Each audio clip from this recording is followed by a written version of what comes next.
बोलो गणेश भगवान की जय। एक समय की बात है, राजा हरिश्चंद्र के राज्य में एक होमहार था। वह मिट्टी के बर्तन बनाता, लेकिन वह कच्चे रह जाते।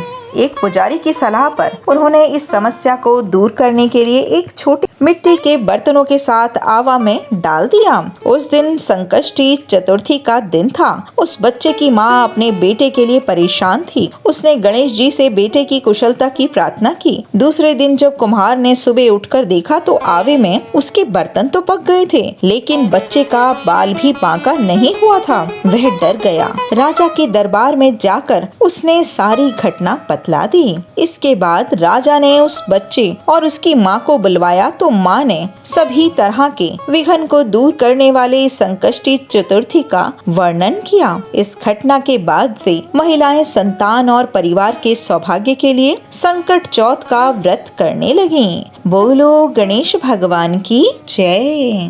पौराणिक एवं प्रचलित श्री गणेश कथा के अनुसार एक बार देवताओं पर कोई विपदा आ गई। तब वह मदद मांगने के लिए भगवान शिव के पास गए। उस समय भगवान शिव के साथ कार्तिकेय जी और गणेश जी भी बैठे थे। देवताओं की बात सुनकर शिव जी ने कार्तिकेय व गणेश जी से पूछा कि तुम में से कौन देवताओं के कष्टों का निवारण कर सकता है। तब कार्तिकेय जी व गणेश जी दोनों ने ही स्वयं को इस कार्य के लिए सक्षम बताया। इस पर भगवान शिव ने दोनों की परीक्षा लेते हुए कहा कि तुम दोनों में से जो सबसे पहले पृथ्वी की परिक्रमा करके आएगा वही देवताओं की मदद करने जाएगा। भगवान शिव के मुख से यह वचन सुनते ही कार्तिकेय जी अपने वाहन मोर पर बैठकर पृथ्वी की परिक्रमा के लिए निकल गए, परंतु गणेश जी सोच में पड़ गए कि वह चूहे के ऊपर चढ़कर सारी पृथ्वी की परिक्रमा करेंगे तो इस कार्य में उन्हें बहुत समय लग जाएगा। तभी उन्हें एक उपाय सूझा। गणेश जी ने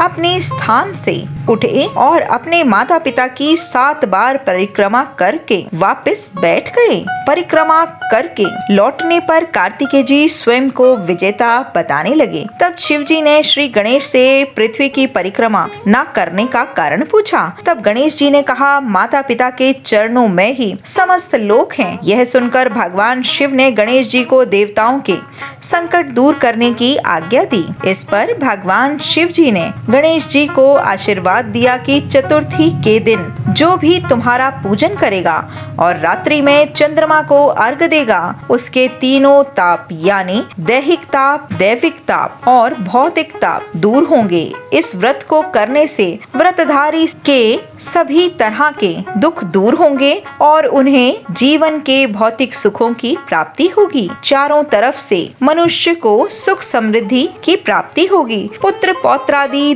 धन ऐश्वर्य की कमी कभी नहीं होगी। बोलो गणेश भगवान की जय। ओम गणेशाय नमः।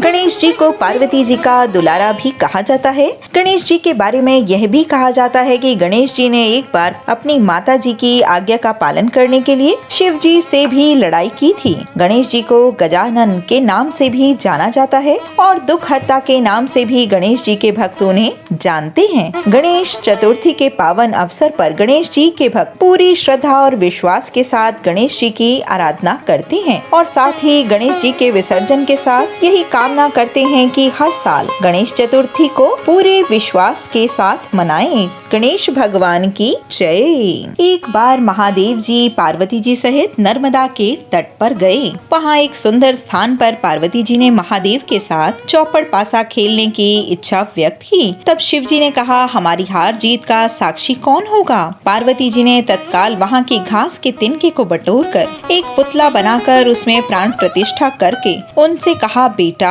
हम चौपड़ पासा खेलना चाहते हैं, किंतु यहाँ हार जीत का साक्षी कोई नहीं है, अतः खेल के अंत में तुम हमारी हार जीत के साक्षी होकर बताना कि हम में से कौन जीता और कौन हारा। खेल आरंभ हुआ।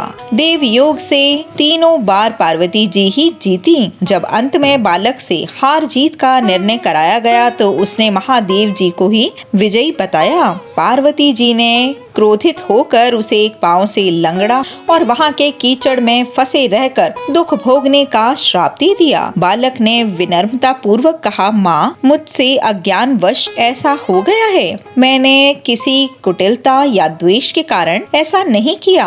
मुझे क्षमा कीजिए तथा शाप से मुक्ति का उपाय बतलाइए। तब ममता रूपी माँ ने उस पर दया की और बोली, यहाँ नाग कन्याएं गणेश पूजन करने आएंगी। उनके उपदेश से तुम गणेश व्रत करके मुझे प्राप्त करोगे। इतना कहकर वे कैलाश को चली गयीं। एक वर्ष बाद वहाँ श्रावण में नाग कन्याएं गणेश पूजन के लिए आईं। नाग कन्याओं ने गणेश व्रत करके उस बालक को भी व्रत की विधि बतलाई। तत्पश्चात बालक ने 12 दिन तक श्री गणेश जी का व्रत किया। तब गणेश जी ने उन्हें दर्शन देके कहा कि मैं तुम्हारे व्रत से प्रसन्न हूँ, मनोवांछित वर मांगो।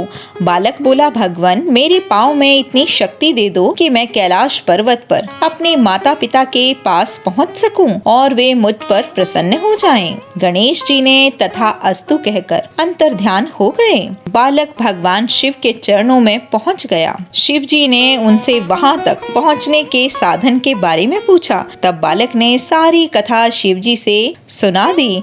उधर उसी दिन से अप्रसन्न होकर पार्वती जी शिव से भी विमुख हो गई थीं। तदुपरांत भगवान शंकर ने भी बालक की तरह 21 दिन पर्यंत श्री गणेश जी का व्रत किया, जिसके प्रभाव से पार्वती जी के मन में स्वयं महादेव जी से मिलने की इच्छा जागृत हुई। वे शीघ्र ही कैलाश पर्वत पर आ पहुंची। वहां पहुंचकर पार्वती जी ने शिव जी से पूछा, भगवान, आपने ऐसा कौन सा उपाय किया जिसके फलस्वरूप मैं आपके पास भागी भागी आ गई हूँ?